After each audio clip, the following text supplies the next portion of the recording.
سبحان الله والحمد لله ولا إله إلا الله والله أكبر ولا حول ولا قوة إلا بالله العلي العظيم. الله أكبر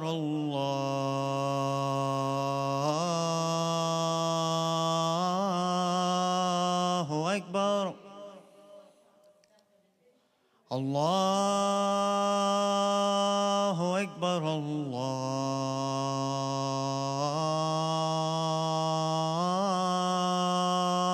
أكبر. أشهد أن لا إله إلا الله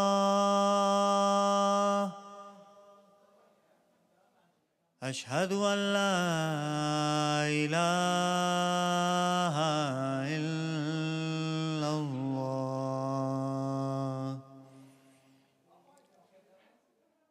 أشهد أن محمدًا رسول الله. اللهم صل على محمد وآل محمد. أشهد أن محمدًا رسول الله. اللهم صل على محمد. أشهد أن عليًا ولي الله. اللهم صل على محمد. أشهد أن عليًا حجة الله.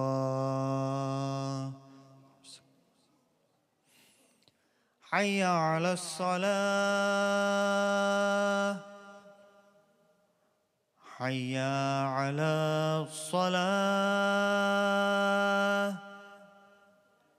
حي على الفلاح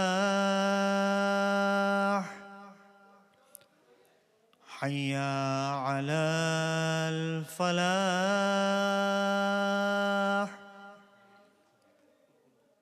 حي على خير العمل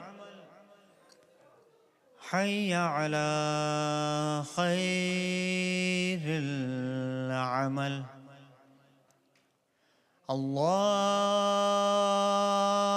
أكبر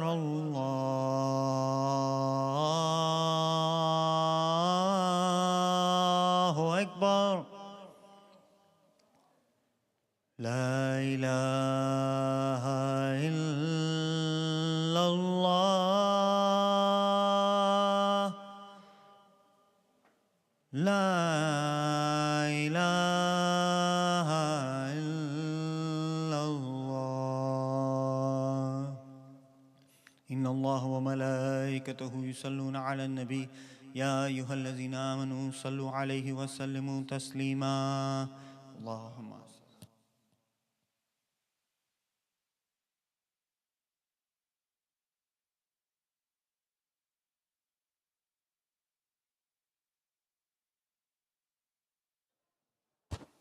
الله أكبر الله أكبر. أشهد أن لا إله إلا الله أشهد أن لا إله إلا الله أشهد أن محمدًا رسول الله صلى الله عليه وآله. أشهد أن محمدًا رسول الله صلى الله عليه وآله. أشهد أن عليًا ولي الله وأنه حجة الله صلوات الله وسلامه عليه. حي على الصلاة حي على الصلاة حي على الفلاح حي على الفلاح حي على خير العمل حي على خير العمل. قد قامت الصلاة قد قامت الصلاة. الله أكبر الله أكبر. لا إله إلا الله. صلاة العشاء.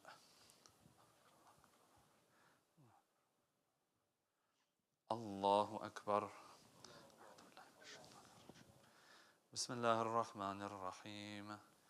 الحمد لله رب العالمين الرحمن الرحيم مالك يوم الدين إياك نعبد وإياك نستعين اهدنا الصراط المستقيم صراط الذين أنعمت عليهم غير المغضوب عليهم ولا الضالين. بسم الله الرحمن الرحيم. إنا أنزلناه في ليلة القدر وما أدراك ما ليلة القدر. ليلة القدر خير من 1000 شهر. تنزل الملائكة والروح فيها بإذن ربهم من كل أمر. سلام هي حتى مطلع الفجر. الله أكبر. سبحان ربي العظيم وبحمده. سمع الله لمن حمده. الله أكبر. سبحان ربي الأعلى وبحمده. الله أكبر. أستغفر الله. الله أكبر. سبحان ربي الأعلى وبحمده. الله أكبر. بحول الله وقوته أقوم وأقعد. بسم الله الرحمن الرحيم. الحمد لله رب العالمين الرحمن الرحيم مالك يوم الدين إياك نعبد وإياك نستعين اهدنا الصراط المستقيم صراط الذين أنعمت عليهم غير المغضوب عليهم ولا الضالين. بسم الله الرحمن الرحيم. قل هو الله أحد الله الصمد لم يلد ولم يولد ولم يكن له كفوا أحد. كذلك الله ربي. الله أكبر. اللهم صل على محمد وآل محمد. ربنا آتنا في الدنيا حسنة وفي الآخرة حسنة وقنا عذاب النار. الله أكبر. سبحان ربي العظيم وبحمده. سمع الله لمن حمده. الله أكبر. سبحان ربي الأعلى وبحمده. الله أكبر. أستغفر الله. الله أكبر. سبحان ربي الأعلى وبحمده. الله أكبر. الحمد لله. أشهد أن لا إله إلا الله وحده لا شريك له وأشهد أن محمدا عبده ورسوله. اللهم صل على محمد وآل محمد. بحول الله وقوته أقوم وأقعد.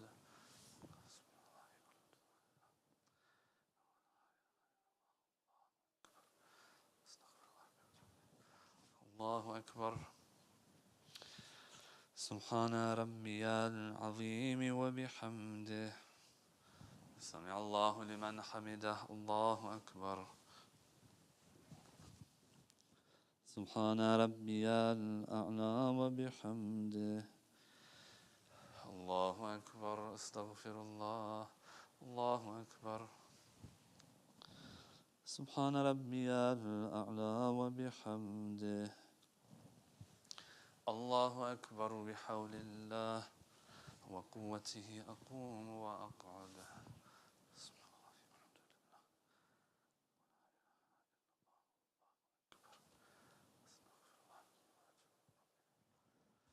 الله أكبر. سبحان ربي العظيم وبحمده. سمع الله لمن حمده. الله أكبر.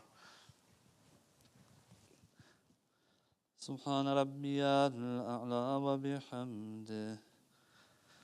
الله أكبر. أستغفر الله. الله أكبر. سبحان ربي الأعلى وبحمده. اللهم صل على محمد وآل محمد.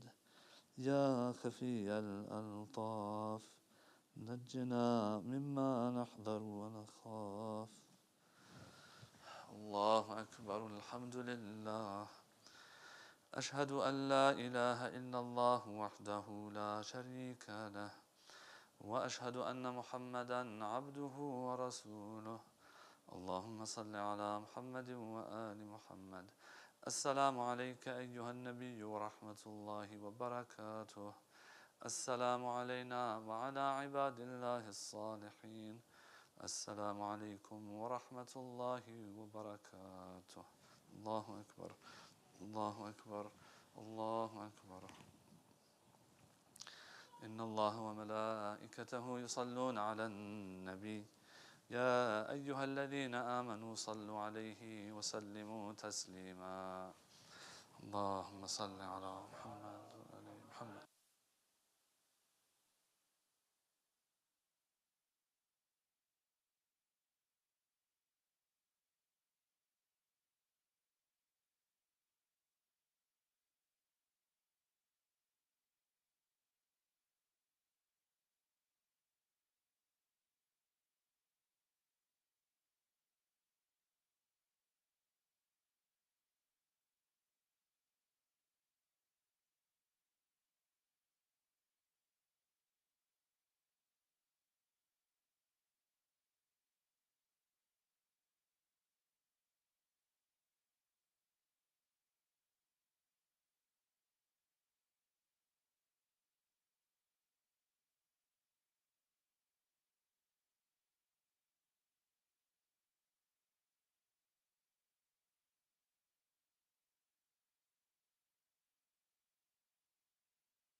Inshallah, we will recite Zyarat at the conclusion of the program. For all that who are done with Salah, let us please help out and clear out the Salah table so that we can prepare for the upcoming program. Bar Muhammad wa ali Muhammad salawat. Allahumma salli ala Muhammad wa ali Muhammad wa ajjal farajah.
بعد محمد وآل محمد صلوات.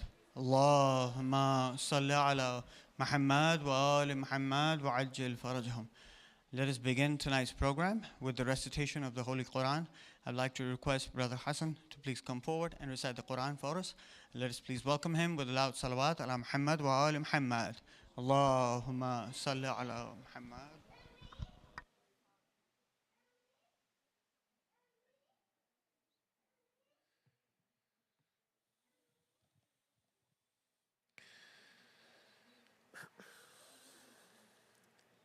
أعوذ بالله من شر الشيطان الرجيم. بسم الله الرحمن الرحيم.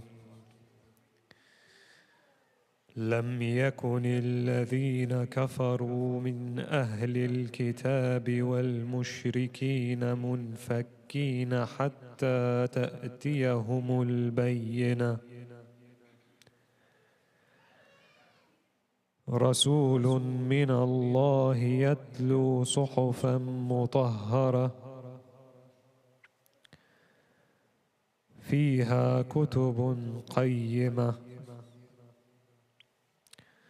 وما تفرق الذين أوتوا الكتاب إلا من بعد ما جاءتهم البينة. وما أمروا إلا ليعبدوا الله مخلصين له الدين حنفاء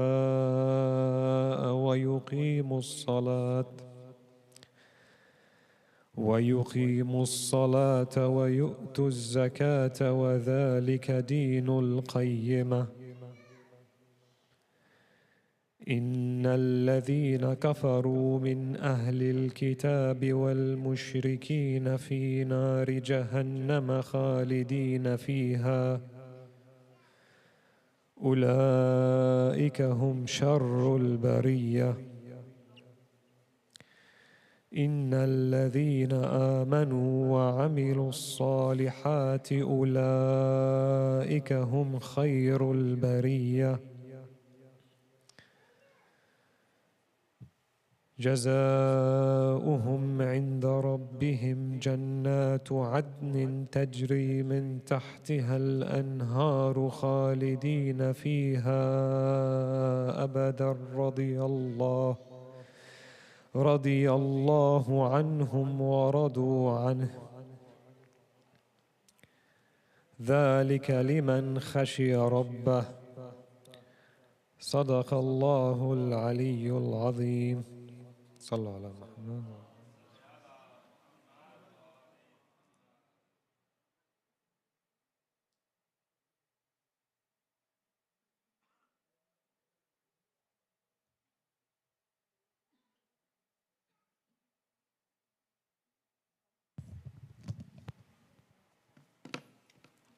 بعد محمد وآل محمد صلوات. اللهم صل على محمد وآل محمد وعجل فرجهم. We begin tonight with some Urdu poetry, followed by some English poetry, inshallah. One more loud salawat, please. Allahumma salli ala Muhammad wa ali Muhammad wa ajil farajhum. आओ सब अली अली करें, अली अली करें, आओ सब अली अली करें। अली वली के नाम पाक से अगर तुम्हें है प्यार, आओ सब अली अली करें। लिखा अली, पढ़ा अली, कहा अली, सुना अली, पिलाया माने दूध में बस एक नाम या अली। नगर नगर, गली गली, चमन चमन, कली कली,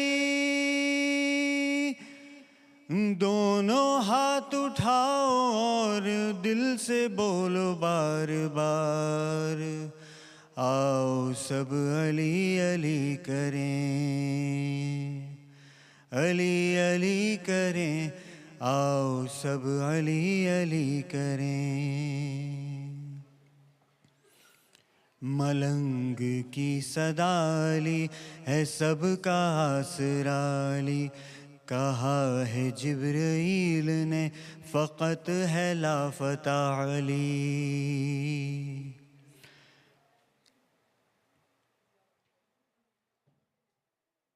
ज़मी ज़मी फ़लक फ़लक, अली की हर जगह झलक।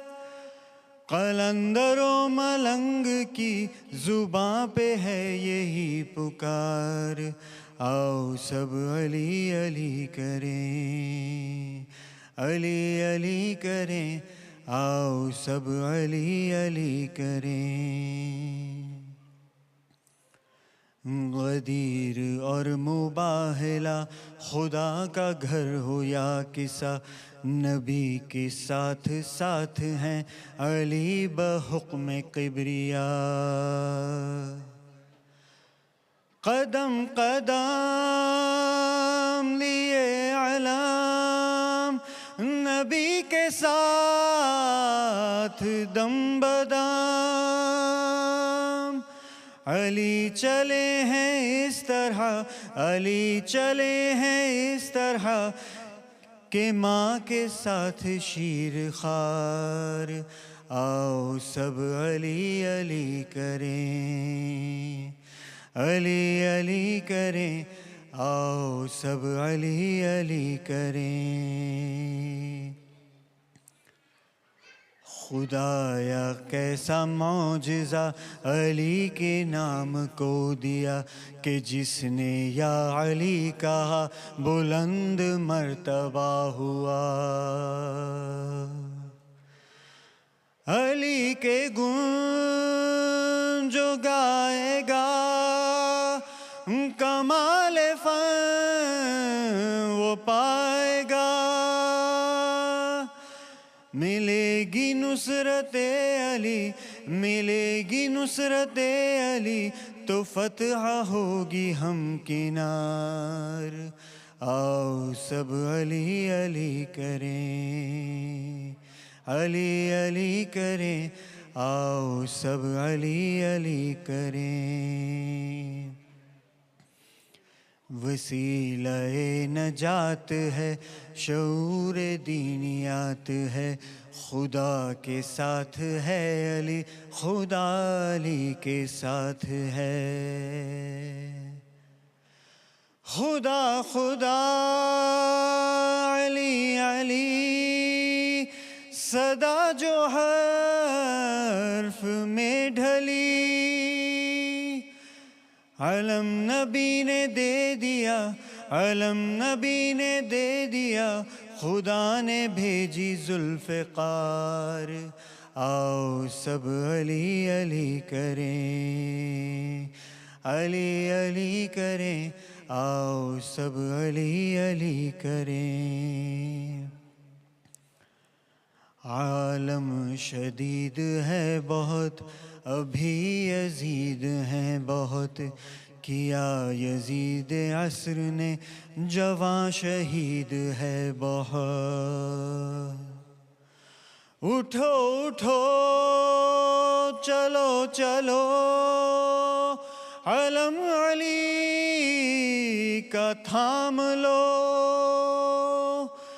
मिटा दो खाक में चलो, मिटा दो खाक में चलो, यजीदियों का इख्तियार, आओ सब अली अली करें, अली अली करें, आओ सब अली अली करें। बार मोहम्मद व आले मोहम्मद सलवात, अल्लाहुम्मा सल्लि अला Muhammad wa ali Muhammad wa ajil farja. I would now like to request Sister Rubab to please recite some poetry for us. Let us please welcome her with a loud salawat ala Muhammad wa ali Muhammad. Allahumma salli ala.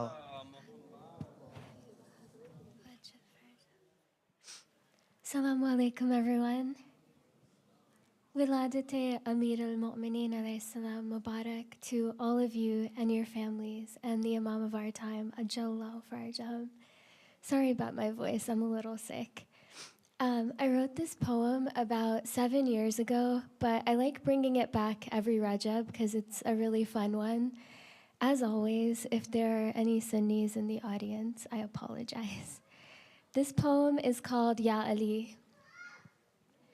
There was a name my mother taught me long before I learned to speak, that I could utter like a prayer if I felt frightened, lost, or weak. This name, its letters carried me and made of me a sparrow, casting light on every wayward path, no matter how dark or narrow. Every time I speak aloud this name, in moments I need aid, it's like wings begin emerging from between my shoulder blades. When my heart is caught off guard, it returns me to myself and points me to the sacred book that sits upon my shelf. It was among the holy names my Creator taught to Prophet Adam, among the holiest of secrets that the angels couldn't fathom. It is the name I whisper quietly in the face of every need. It was the name on Zainab's weary lips in the courtyard of Yazid. It is the name that grants me entry into the city of ilm and hikmah. It is the name that completes religion as revealed in Ma'idah. It was the name Rasulullah called out like a cry of victory when he sought the bravest of his Sahaba who would not hesitate or flee. Peace be upon that warrior, the fearless lion of Allah, the nafs of the Holy Prophet and the beloved of Zahra, the one born within the walls of the holiest of places, whose eyes would only open for the holiest of faces. Our brothers often ask us why we rave about Ali instead of talking about God or Rahmatul lil Alameen. The merits of the Prophet aren't denied by anyone. So many ayat of the Quran confirm that he is the greatest one. But so many titles of Ali were usurped by the other three who may have called themselves Siddiq, Farouk, and Al-Ghani. To them I say, remember when our Prophet's life was at an end and the last of his requests was some paper and a pen? You didn't heed his dying wish to write the name of his wali, so it's that sunnah we carry out when we write the merits of Ali.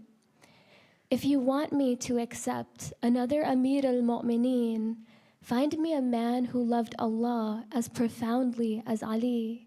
Within a single munajat, I find the pinnacle of tawheed. With the exception of the Prophet, no one knew God like Ali. Born in the house of God and martyred while he worshipped, Ali's life began with Haqq and the life of Haqq became Ali.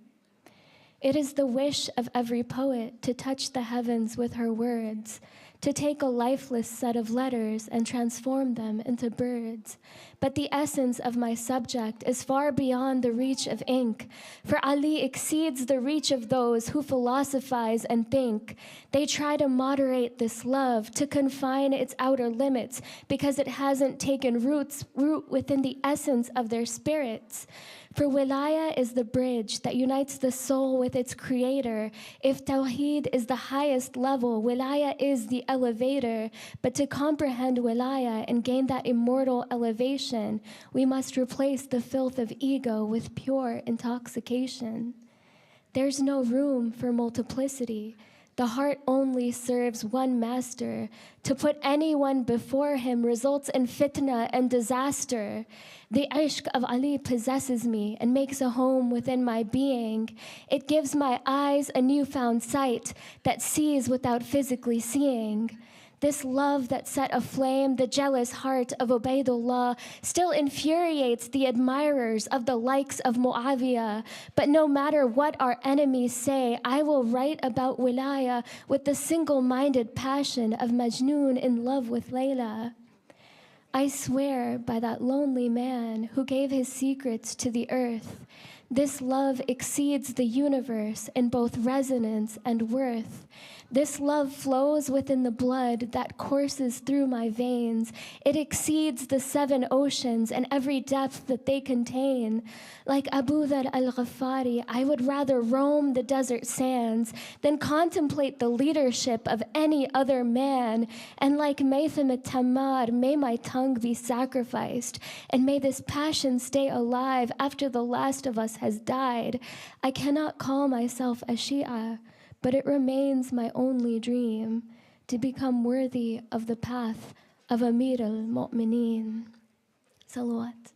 Allahumma salli ala Muhammad wa ali Muhammad. Jazakallah, Sister Rubab, for that powerful poetry. One more loud salawat for her, please. Allahumma salli ala Muhammad wa ali Muhammad wa ajil farajahum. Bismillahir Rahmanir Rahim. Respected shuyukh, elders, brothers and sisters in faith, Assalamu alaikum. Join me as we send salawat to the Imam of our time on the birth of his Jad, Amir al-Mu'mineen, Imam al-Muttaqeen, Ali ibn Abi Talib alayhi salam. Allahumma salli ala Muhammad wa ali Muhammad wa ajil farajahum. Jazakallah Shaykh Amin for accepting our invitation to speak these 2 nights. Just a reminder, this is a 2-night program. Tomorrow's program also starts at 7 p.m. inshallah with Salatul Isha. Tomorrow we also have an Urdu program following this program that will that inshallah has notable local and international reciters visiting as well. Tomorrow morning, we have the weekly Fajr and Tafakkur program, which will be led by Sayyid Hussain Razavi this weekend, and it'll begin at 6:45 a.m. And then lastly, we also have a Dallas Youth Alumni's Sisters Q&A session with Sheikh Amin tomorrow night at 9 p.m. upstairs in the Youth Lounge, while the Urdu program is going on in the main hall. As always, event details are posted on our WhatsApp group and on our webpage, cfkdfw.org, where you can subscribe to our newsletter, to our WhatsApp group, and also sponsor programs that are happening at City of Knowledge. It is your sponsorships that enable us to serve our community. Jazakallah to all our sustaining members, donors, volunteers, and program sponsors for your contributions. If you're not a member yet, please consider becoming one by contacting our membership director, Brother Zain Rangoonwala. For opportunities to donate, sponsor programs, or help behind the scenes, please speak to myself or any of the volunteers. Lastly, before I request the Sheikh to ascend the member, I would like to request everyone to please recite a Surah Fatiha for the marhumin of tonight's program sponsors, the marhumin of the sponsors of the Fatiha wall, all our marhumin and the marhumin of the Ummah. Bismillahir Rahmanir Rahim. Alhamdulillahi Rabbil Alameen.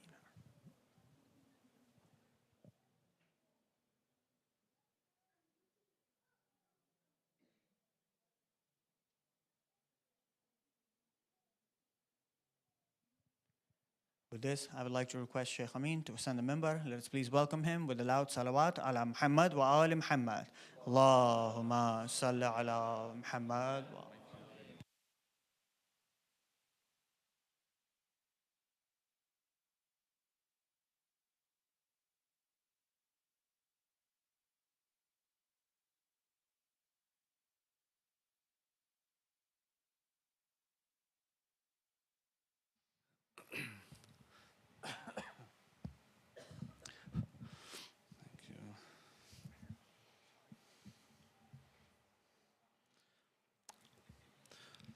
أعوذ بالله من الشيطان الرجيم بسم الله الرحمن الرحيم الحمد لله رب العالمين وصلى الله على سيدنا ونبينا وحبيب قلوبنا وشفيع ذنوبنا أبي القاسم المصطفى محمد اللهم صل على محمد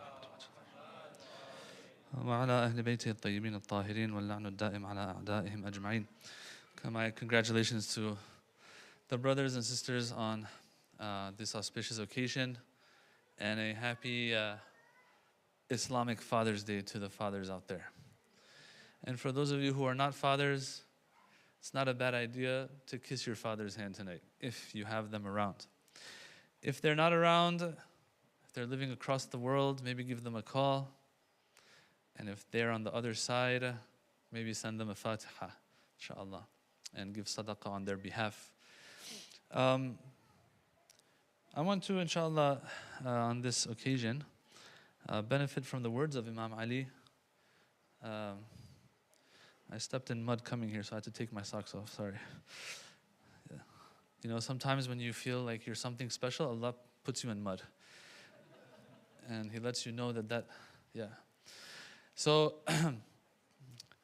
what I want to cover tonight, inshallah, is from the words of Imam Ali. But before I get to that, we're going to have a whole long discussion first. We might not even get to the words of Imam Ali tonight. I might leave it for tomorrow night, actually. We'll see how far we can get.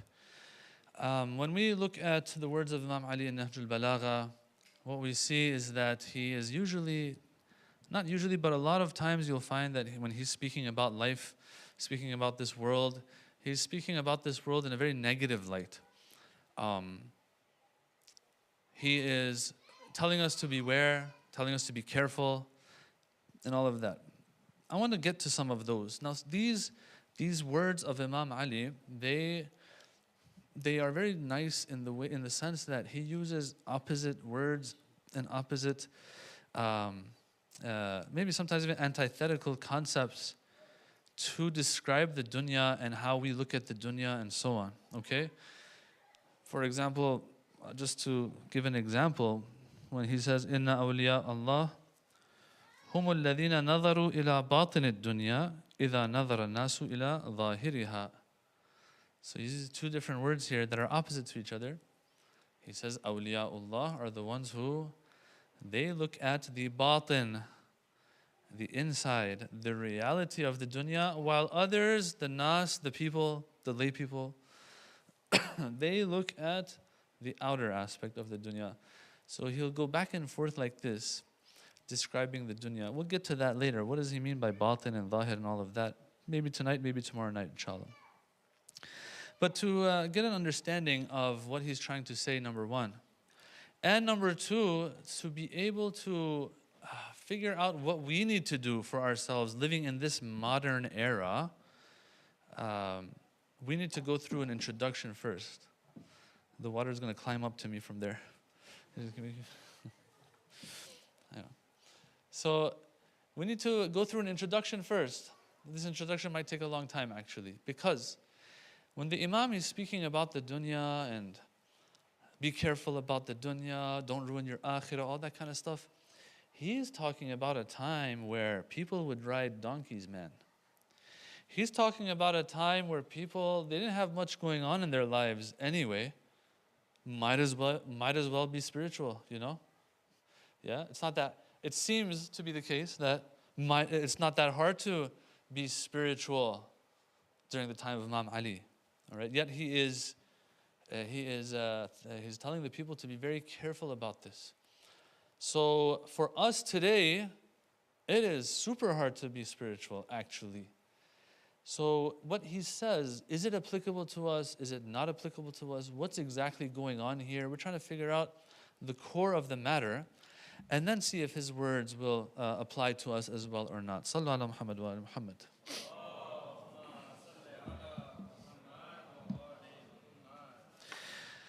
So we're talking about the modern age. When we look around, what we see is that in this modern era, one may argue that yes, spirituality has regressed a lot. Yeah, there's a lot of progress in the world. There's a lot of technological advance in the world. The problem is that spirituality has not kept up with the progress that we've made when it comes to technology and other things, just convenience in life and so on. So the question is why though? If we're advancing so much and the brains are evolving so much, they say, and then maybe mankind should also be a little bit more spiritual. What's going on here? Oh, of course, it's all the distractions.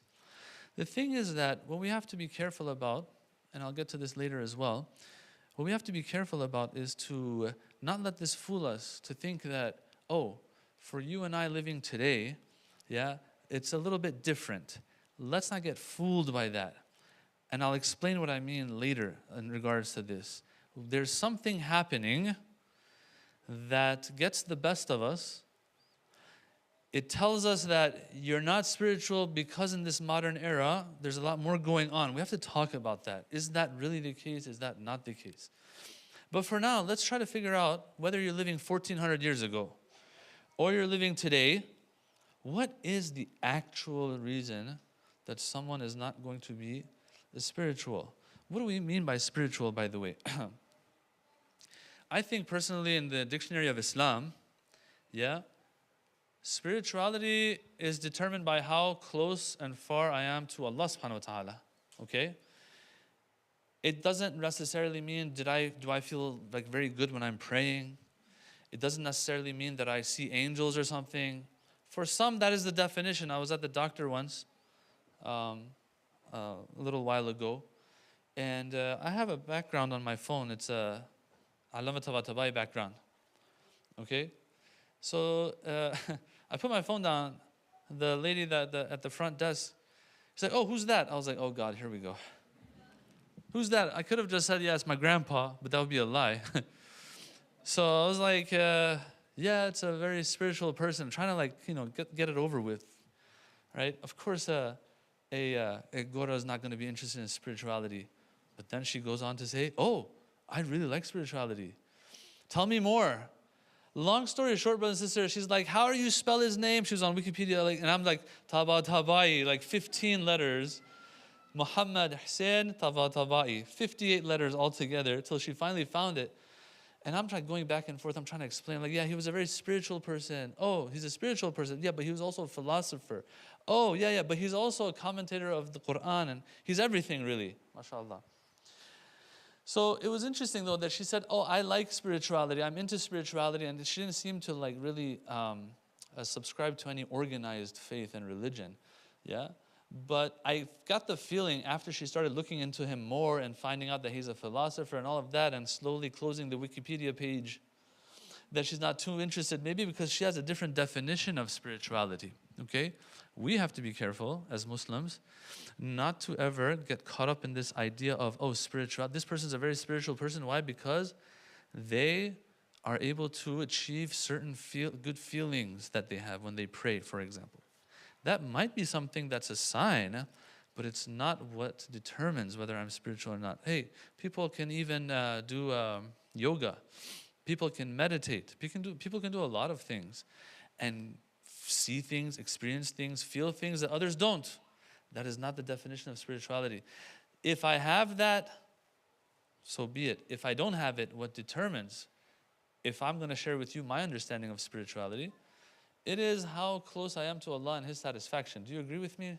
It's a very simple thing on paper, but it's hard to achieve actually. To reach a point where I know everything that I do is in line with Allah's will.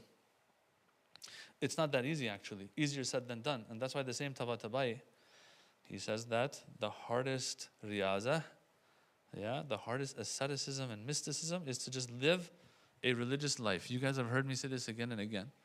Living a religious life, because you have to constantly live within the boundaries of Islam till the last day, no cheat days, no off days, nothing. Yeah? It's not that fun, but that's what gets you places. Yeah. So if this is our definition of spirituality, when we say that in the modern era it seems that there is much less spirituality, let's figure out, is it really the modern era that's the problem, or is it something else? In other words, if it's not just the modern era in and of itself and all of its distractions that gets in the way of our spirituality, but something else is the main culprit, then it's possible to be spiritual, i.e. be close to Allah in this day and age as well. Okay? What is the thing that separates us from that spirituality? Well, we already said that. We already said it. The answer is, that which separates you from haqq, separates you from Allah. Separation from Allah and separation from haqq is lack of spirituality. Can we get something to put under this so that... That's lack of spirituality. Sallallahu ala Muhammad wa ala Muhammad. I think it's as tight as it gets. You might want to put something under it.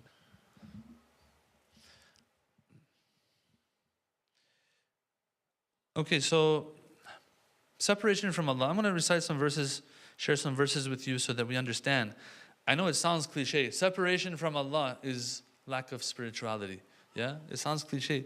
Look at these verses of the Quran. Surah Hajj, verse 62, it says, ذَلِكَ بِأَنَّ اللَّهَ هُوَ الْحَقِّ وَأَنَّ مَا يَدْعُونَ مِن دُونِهِ هُوَ الْبَاطِلِ. It says that this is because, that is to say, that Allah is the haqq only. Everything else that they're going after, pursuing, chasing, looking at independently as this is the place I want to be, this is the one I want to be in touch with, this is all batil. Anything other than Allah is batil. That's why my definition of spirituality, guys, is Allah and closeness to Allah. Because everything else is batil other than Allah subhanahu wa ta'ala.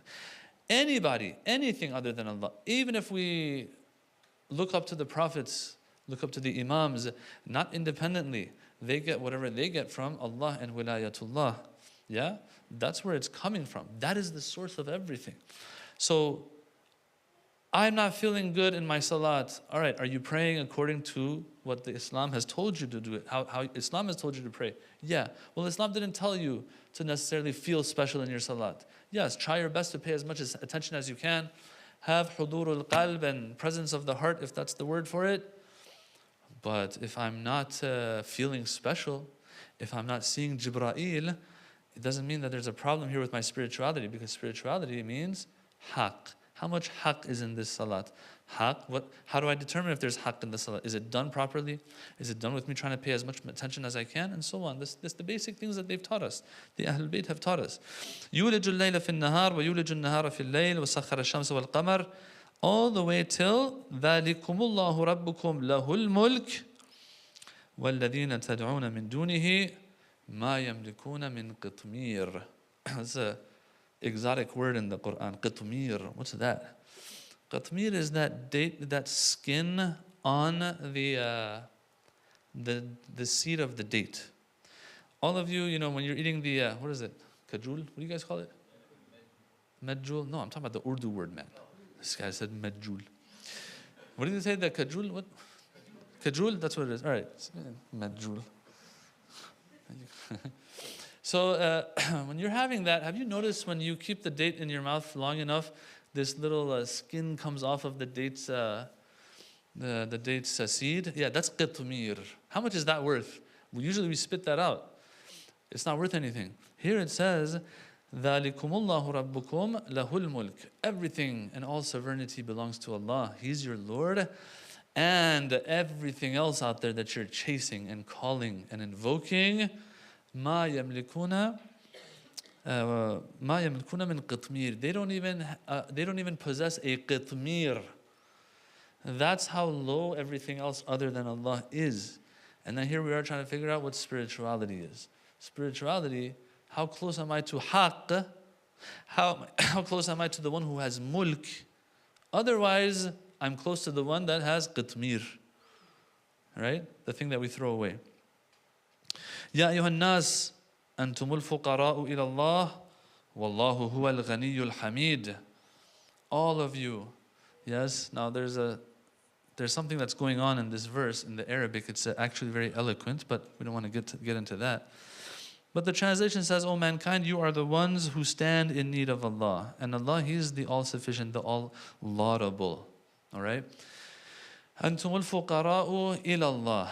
That ila is an intricacy in this verse. It's an interesting point that's there in the Arabic. All right, so anyway, spirituality for me is this.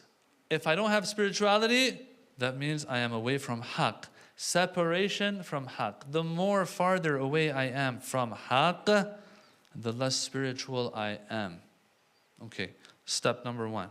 Step number two. To add to all of this, yeah, if that wasn't enough, sometimes you say that Allah is this, Allah is that, Allah is this. Sometimes you say, let's talk about other than Allah. It said min qitmir, it said other things, batil and all of that. And then you have the verse that just says, you know what? Forget about batil, forget about qitmir, forget about all that. Let's just say absolute nothing. All right? Everything other than Allah is absolutely nothing. And then here we are trying to figure out what spirituality is, and it's very clear actually. كل شيء هالك إلا وجهه. The Quran says everything is halik. Halik, it comes from halak. Right? Halak. Do you guys have that in Urdu? Halakat? Yeah? Halakat means destruction and annihilation. It says everything is like destroyed except Allah. It doesn't even exist except Allah. Now, there's a deep philosophical probably explanation to this, but all in all, you get the point. We get the point. كل من عليها فان. Everyone on the face of the earth is fan. Fan comes from fani. It doesn't mean you're funny. Fani comes from fana. Once again, annihilation, destruction, total nothingness. Okay? كل من عليها فان. All these people that you're after, all the things that you're after. And guys, I say this all the time. I'll make the disclaimer again. I'm speaking from up here, but I'm down there with everybody else. Don't think that feel like I'm special about. No, we're all in the same boat. All right. So everything on the face of the earth, including Shaykh Amin, is fani. Now it's cool. What's cool is I'm fani and I'm funny. All right. But all in all, fani means totally non-existent, as if. وَيَبْقَى وَجْهُ رَبِّكَ ذُو الْجَلَالِ وَالْإِكْرَامِ. The only thing that will remain or remains is Allah Himself. Now here it says wajhullah. We don't want to get into that either. Allah. All right, so that's on one hand. So we have Allah. We have Allah, which is haq. Everything other than that, batil, qitmir, halak, fana. All right? We're talking about the modern world today, okay? We're going to get to that. We're going to come back to all of this, inshallah. Let's add some more, okay, if that's not enough. Let's get a little bit more precise. The problem, okay, is that everything ends. Nothing's eternal. That's the problem. Okay? And our literature points this out. That's the problem. Anything that's going to eventually end is not worth anything at all. When you look at our literature, that's kind of what you get from it. Remember this. Anything that's going to end, is as if it never was. It never was as if. Right now, all of us, I don't think there's one exception, all right? If they ask us, whether you're 15 years old, whether you're 85 years old, if they ask us, hey, how fast has life passed? What's our answer going to probably be? It's probably going to be that it passed really fast, except for the times where we were in class and it was like really boring, or in a lecture, it was really boring, like Sheikh Mahdi's lectures. Yeah? Other than that, things pass so quickly. Aslan, using the word quickly might not be an accurate word to use. Because when it has passed, it doesn't exist anymore. Yeah? When you're there, it's there. When you're not there, it's binary like that. It's 0 and 1, black and white. There is no, it went slow or quick and all of that. That's your perception of how time passes. But the reality is that everything is as if never was. And it reminds me of the famous line of Imam Hussein, which, man, it drives me crazy every time I think about it, where he writes in that letter to his, I think it was a letter to his brother, bin Hanafiya, where he says, كأن الدنيا لم تكن وكأن الآخرة لم تزل. He says, it's as if, like, I'm going to my destiny and destination, right? And you all are still in your little world, all happy. Look, Hussein went, you know. He says it's as if the dunya never was and the akhirah has always been. All right? This is time, brothers and sisters. Yeah? Time, whether you have pain, whether you have pleasure, when it's over, it's as if it never was. Our literature seems to say anything that's not going to remain is not worth anything at all to begin with. Yeah? وَفَرِحُوا بِالْحَيَاةِ الدُّنْيَا وَمَا الْحَيَاةُ الدُّنْيَا فِي الْآخِرَةِ إِلَّا مَتَاعٌ. Now, this is the translation. Allah, it says, they exult in the life of this world. But compared with the hereafter, the life of this world is but an enjoyment. That's what it says. That's okay, whatever. It's an enjoyment, yeah, but mata' in Arabic, if you look at the root of this word, what you find is that, now this is an interesting story.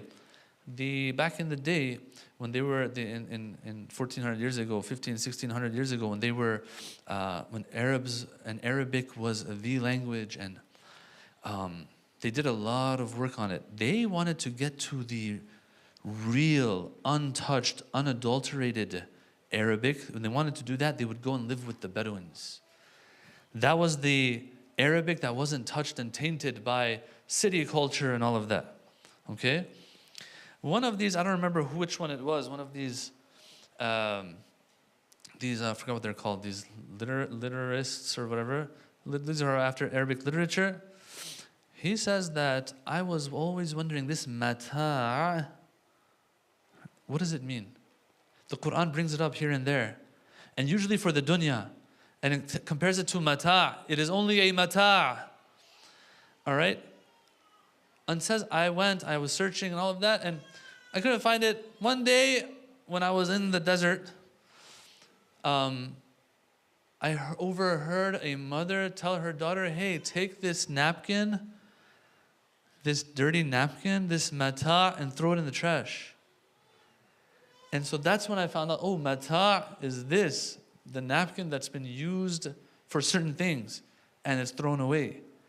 وَمَا الْحَيَاةُ الدُّنْيَا فِي الْآخِرَةِ إِلَّا مَتَاعٌ, it says. How much is mata' worth, guys? Are you willing to pay even a penny for it? Yeah? The other day there was some change on my table. I was looking at the change. I was like, wow, what's this?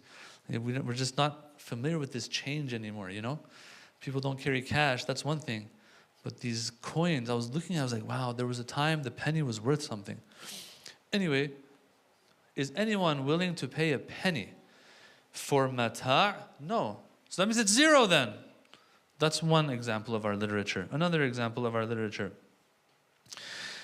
That it says that Imam Ali, he says, Kullu atin, and I always mention this hadith as well. Kullu atin qarib. Anything that's gonna arrive is close. Think about it. You live 1,000,000 years. All right? When year number 1,000,000 comes and the last day comes, if they were to ask you, whoa, how did it go? Your answer is going to be the same as the person who lived 50 years. Like, hey, it's like non-existent. It's not there anymore. It's just... So Imam, he says, anything that's going to come, eventually, it's as if it was always there. In other words, you think that this is a big thing. It's nothing. Kullu atin, 3 words. Subhanallah. Prophet Nuh, when he was dying, it's a famous story you all have heard. Prophet Nuh, when he was dying, Malakul Maut comes to him, he says, time to go. He says, whoa, that was quick. Like, Nuh, come on, man. Like, it's time to go, man. Even I understand. You've been alive for quite a while. You've been to all the halal restaurants. Like, it's time to go. So Jibreel tells him, what do you say about the people of the end of times when they live like 50, 60, 100 years? Like, you're saying that it passed quick. So Nuh is an example of this idea of kullu atin qarib. Anything that's eventually going to come, it's not that it was far ever. It was always close then. Because once it comes, I get the phone that I was always after. Once it's in my hands, I'm thinking about, all right, after 1 week, 2 weeks, I'm like, that's all it was really? Like, this iPhone is the same that it was before. So then I'm thinking about the next one. This guy kills himself to get her. Eventually he gets her after some time. It's like, that was all? Yeah? Or him. All right, guys? Or him. And so on. This is just the story of the life that we're in. I'm going to mention 3 things from Nahj al-Balagha as well. These are famous as well, just to show that, hey, if it's going to end, it's as if it's 0 to begin with, okay? Just to prove this point that we're not even comparing Allah to not other than Allah. There is no such thing as other than Allah. In the sense that nothing has value. It's 0 and 1. If I have 1,000 zeros on one side and a 1 on the other side, which one has more value? Huh? 1,000 zeros is 0 at the end of the day. And that's what this literature is telling us. The Imam, he says, Wallahi, la dunyakum hadihi ahwanu fi aynaya min uraqi khinzirin fi yadi majdumin. He says that this world of yours is worth less. World of yours, he says, by the way, not the earth itself. This world of yours. Okay, he qualifies it with yours. The way you look at it, the way you deal with it, the way you worship and idolize it, it's worth less for me than the bone of a dead pig in the hand of someone who has a skin problem, leprosy. How much is that worth? Yeah, sometimes we say, yeah, akhirah is worth 70%, the rest 30% dunya. No. He's saying it's not worth anything. Why? It seems that because it's going to end eventually, it's as if it never was. إن دنياكم عندي لأهون من ورقة في فم جرادة تقدمها. Yeah, a grasshopper, a locust, when it's eating a leaf. Okay, how appetizing does that look? Unless you've been stuck in the desert a long time. A locust devouring a leaf. How good is that? I mean, Discovery Channel taught us that this is not a very nice sight because it zooms in and you see that thing's face, man. It's a turn off. How much is that worth to me? Zero. What about the snot of a goat? How much is that worth? Imam Ali, he says, لَأَلْفَيْتُمْ دُنْيَاكُمْ هَذِهِ أَزْهَدْ عِنْدِي مِنْ عَفْطَةِ عَنْزٍ. A goat sneezing is worth more to me than so how much is the dunya actually worth? Now, I know some of us are going to think, oh, this is the creation of Allah. Why should we take it down so much? Why should we speak ill of it so much? Inshallah, we'll get to that later as well. That no, it's very interesting actually that this dunya, which is worth nothing so far based on our literature, at the same time is worth everything. How's that possible? We'll see, inshallah. Either tonight or tomorrow night. Let's see. All right, so if what matters, brothers and sisters, if what matters for spirituality is how much of haqq I have versus everything else, then modernity, living in this day and age, has nothing to do with that actually. In other words, you can live in this life, in this day and age, and this era that we're living in with all the distractions that they didn't have 500 years ago, and still be spiritual. Why? Because the criterion for being spiritual or not is how much haqq or how much batil I have. Can I not achieve that and accomplish that today? Yeah, I can. How? By living within the boundaries that Islam has put for me. Satisfaction of Allah. The moment I compromise on that for other things, batil, qitmir, fana, and all those other things come. The grasshopper, the locust, yummy, the pig bone, and so on and so forth. All of those come in. The moment I compromise on that. In other words, if I don't compromise on that, but now, having said all of that, if that is the criteria and the only criterion, really, there has to be a difference between now and 500 years ago. Because there's so many more distractions today. Let me explain a little bit. I don't need to explain, you all already know. Right now, food, how much access do we have to food? Back in the day, how much access did they have to food? Right now, yeah, you have an apple, it's the size of a watermelon. Back then, they say, apples were actually pretty tiny. Bananas are supposed to be really small. Now you got a banana the size of a watermelon, the long watermelons. All right? So much food out there. You don't believe me? Let's see how much niyaz is left over in programs. All right? There is so much food out there. So convenience. I want to show us why we think it's harder today and the fallacy we're getting stuck in, okay? Food accessibility is just one example. So we're talking about now convenience of life, okay? What I'm trying to prove right now, actually, let me explain this, is that yes, there is a difference. There is a trick up Shaitan's sleeve that he couldn't use actually 500 years ago when people were riding donkeys, okay? And we want to break that down and see how we're going to navigate it. All right. What else do we have? Transportation. Heck, they're talking about the cars driving themselves now. And cabs driving themselves now. Okay? Like, you don't need a driver anymore. Transportation is so easy. Back then, man, you had to, like, the horse's foot would break in the middle of the way. That means you can't ride the horse anymore. That means you're going to probably die too, because you're in the middle of the desert. Yeah?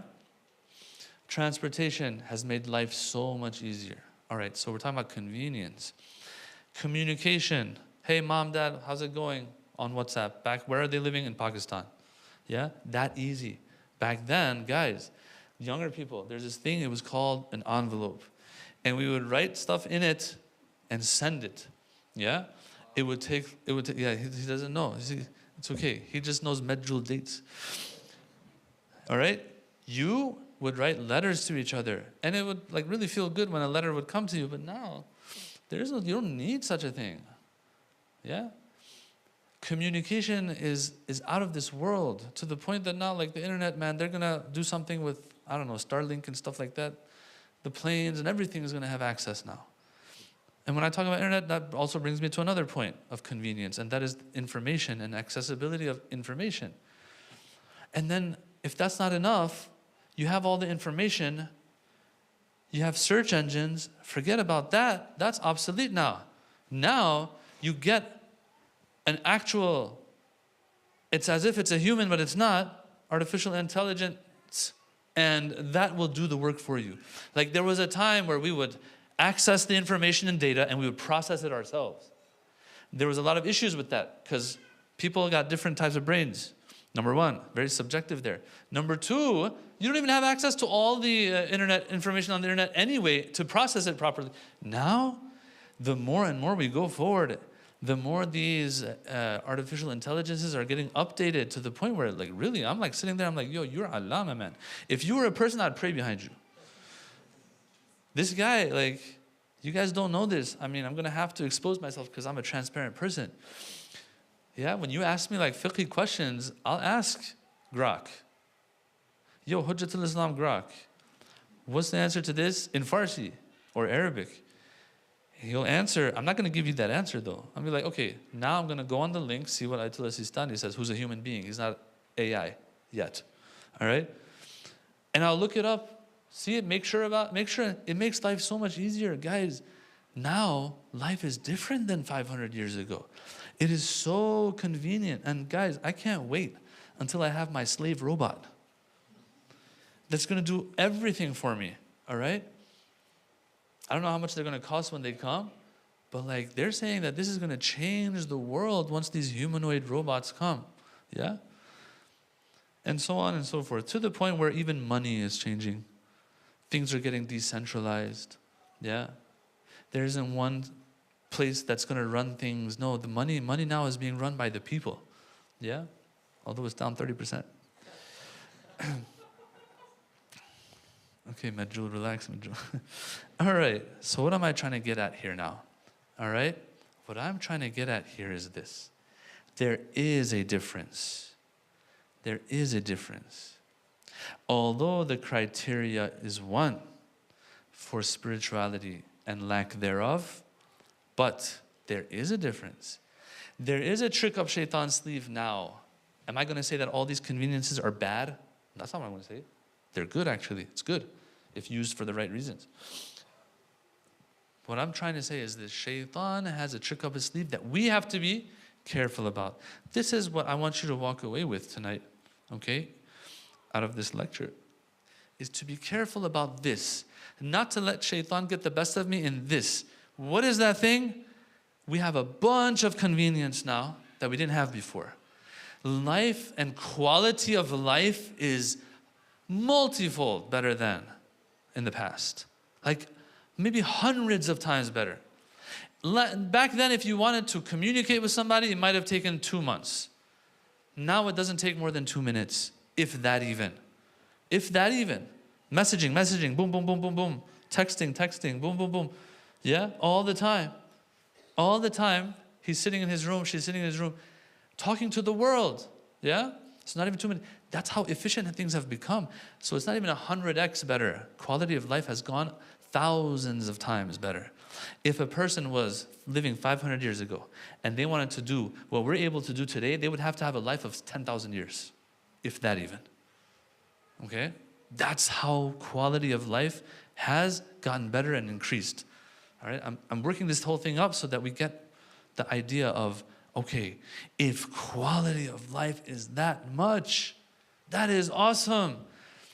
Now we can give more value to dunya than people could give it 500 years ago, right? This is what Shaitan has up his sleeve, I want to say. Shaitan, if you're listening, man, you good. All right? I think I caught you here, but he's laughing at me right now. He's like, this guy. Yeah. There's a famous story of one of these grand ulama that he sees Shaitan in his dreams. And he sees Shaitan with different ropes and chains, and some are bigger, some are thinner, and so on. And so he asks Shaitan, yo, Shaitan, what's this all about? He says, these ropes, like some of these guys that I'm trying to like fool and deceive, it's not easy. Like I can't just pull them with a normal chain. They're not going to come after me. I need to use big chains for them, big ropes for them. And so he's showing them, this is for Ayatollah so-and-so, this is for Shaykh Amin. You know? This is for this person, this is for that person. It's not easy to fool these people. And so this great alim, he says, where's my rope? He says, oh, you don't need a rope. I call you, you come, Habibi.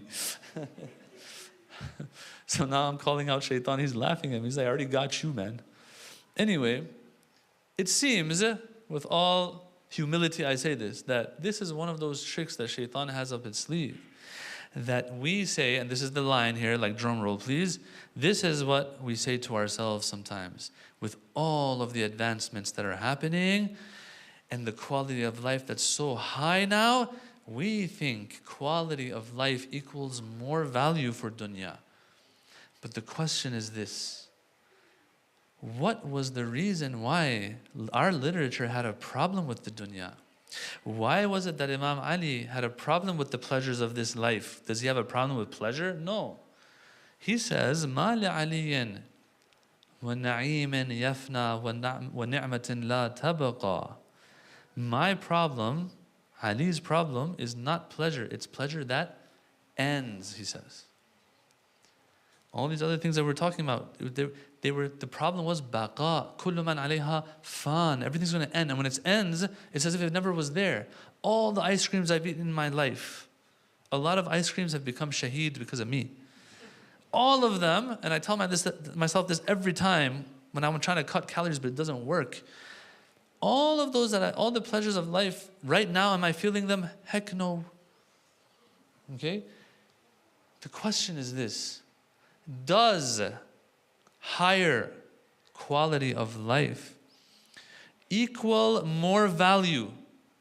The answer is no, it doesn't. Why doesn't it? Because is there going to be fana or not in the end? Total annihilation or not in the end? Yes, there's going to be. And didn't the Imam say anything that's eventually going to come, it's as if it was always there? Yes, he did. And other literature as well. That's why it doesn't matter if you have conquered Mars, if you have hundreds of robots at your service, if the cars drive you, the question is this going to be forever or not? That's the question. If the answer is no, then has the value gone up? No, the value is still the same. It's just a more comfortable life. But when it ends, it's going to be no different than that person who was living in the deserts of Africa. It's going to be no different. And so it has no value. It doesn't have any intrinsic value in and of itself then. Only thing that has value is that which persists and never ends. And that is what we refer to as haqq, which is Allah Himself. And so it seems that the trick Shaitan has up his sleeve is that, yes, back then, 500 years ago on the donkeys, dunya had no value. Shaitan will come and he'll be an arif for me, right? He'll come up to me with he'll have a subha in his hand, a tasbih in his hand, say, Shaykh Amin, come, let's sit, let's talk about This dunya, it's not worth anything. 500 years ago, people were riding donkeys. 500 years ago, people didn't have Chips Ahoy. 500 years ago, this, 500 years that. But now, everything is at your disposal. And so I'm like, Shaitan, what are you trying to say? He's like, value has gone up then. The question I have to ask him right away is, how long is it going to persist though? That's the part he doesn't bring up. And so we have to be careful not to be fooled by higher value, higher comfort and convenience equals higher value. No. The time element is important.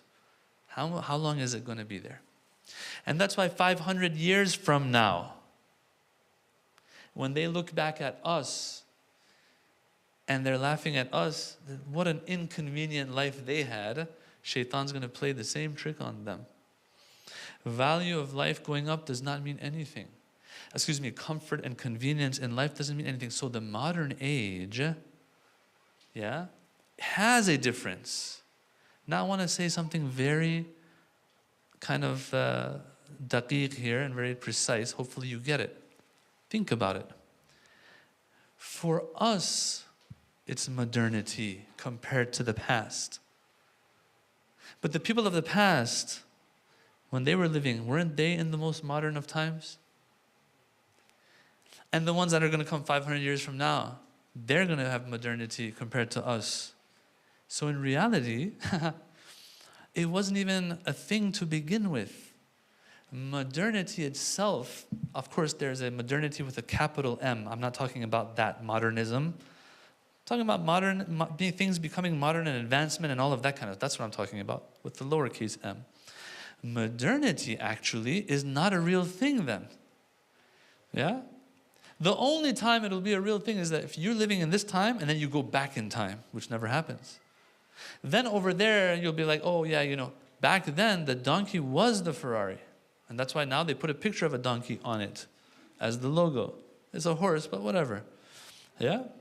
So, brothers and sisters, as I slowly wrap up tonight and tomorrow night, inshallah, I want to get into some of the literature that we have. As I wrap up, I just want to explain some things that I left for the end. All right? Having said all of this,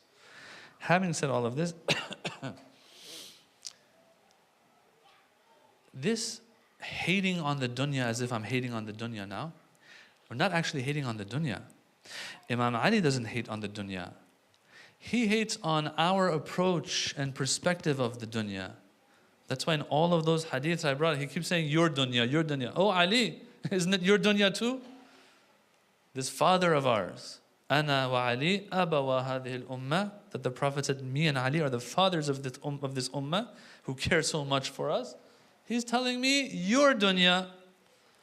In all three of those hadiths that I brought, he says, your dunya. Well, isn't it your dunya too, O father of ours? He says, yes, it's my dunya too, but the reason why I point out your dunya is because your way of looking at it is problematic. Otherwise, the dunya, bichara, is the dunya. It's doing its thing, and it doesn't hide from us whatever is going to come, which is death, correct?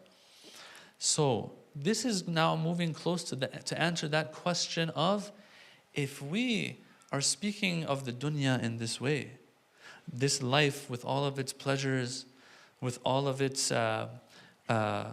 allurement and so on, we're speaking of it in this way, then that means that it's not worth anything, right? The answer is no. It is worth nothing in and of itself, and it is worth everything because of what it can secure for us, which is the akhirah. It's crazy. It's crazy. And in one of his khutbahs, he points this out, Imam Ali. He points this out. Over there, he says, the dunya doesn't have a problem. You're the problem. As a matter of fact, this dunya is the best thing ever. Who likes to live in a place full of people going back and forth, bumping into you? Yeah, no one likes that. Hot, sweaty, cold in the winter. That's called the New York Stock Exchange, buddy. All right? That's Wall Street for you. Why is everyone going there then? Do they love, tight places where everyone's bumping into each other and yelling out and running around and numbers everywhere and you just go crazy and dizzy? Why? Do they like such a thing? In and of itself, not necessarily. But that pit that they're in, because of the money that it brings about, yeah, they have access to things that we don't have access to. It's easy for them to make money. They see all the order flows, as they call it. All right? We don't have access. Us retail investors don't know anything about that. That's the place to be. So Wall Street has no value in and of itself, but it has all the value of every single dollar that is made through it. And that's the story of the dunya as well. Yes, Imam Ali will sound like he's hating on the dunya, but in reality he's hating on the way we deal with it. Otherwise, since akhirah, the only way to achieve it is through dunya, dunya has the exact value of the akhirah. Wow. Think about it. Yeah? And I always use this example. A bridge. What's the point of a bridge? Oh my God, I love a bridge so much. I have this thing for bridges. Donald Trump said, bridges, bridges. I want to go live on a bridge. All right? I want to go live on a bridge. Why? Do you like the bridge? No one likes to live on a bridge. But when that bridge is taking you to a utopia, where all of your money is there, all the good stuff is there, that bridge, if someone destroys that bridge, there goes your chances for getting to that place. So all of the value of the destination that bridge gets you to rubs off on the bridge itself. You get what I'm saying? Yes. This is what the awliyaullah, this is their perspective of the dunya. Something that has no value in and of itself, but at the same time has all the value that can be possible and can be imagined. Why? Because that's the only way to it. Having said all of that, inshallah, now that we have this understanding of things, inshallah, tomorrow night probably I'll go into different literature that we have in Nahjul Balagha and to point out, oh, see, this is where Imam Ali seems to be pointing to this point. Oh, over here he's saying this. Over there, he's saying that, inshallah, so we can bless ourselves with that, with the sayings of Imam Ali salawatullahi wa salamu alayhi. Once again, I congratulate everyone on this auspicious occasion, and inshallah you keep all of us in your du'as. Walhamdulillahi rabbil alameen. Wa sallallahu ala sayyidina Muhammad wa alihi at-tayyibin at-tahirin salawat.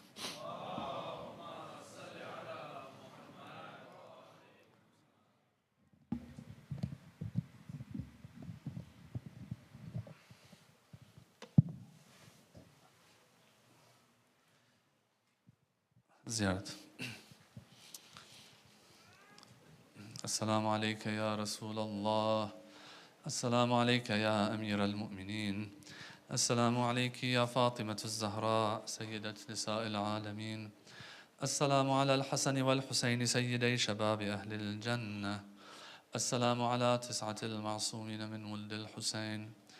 Assalamu alayka ya Mawlana ya Sahib al-Zaman. عجل الله تعالى فرجك وسهل الله تعالى مخرجك وظهورك.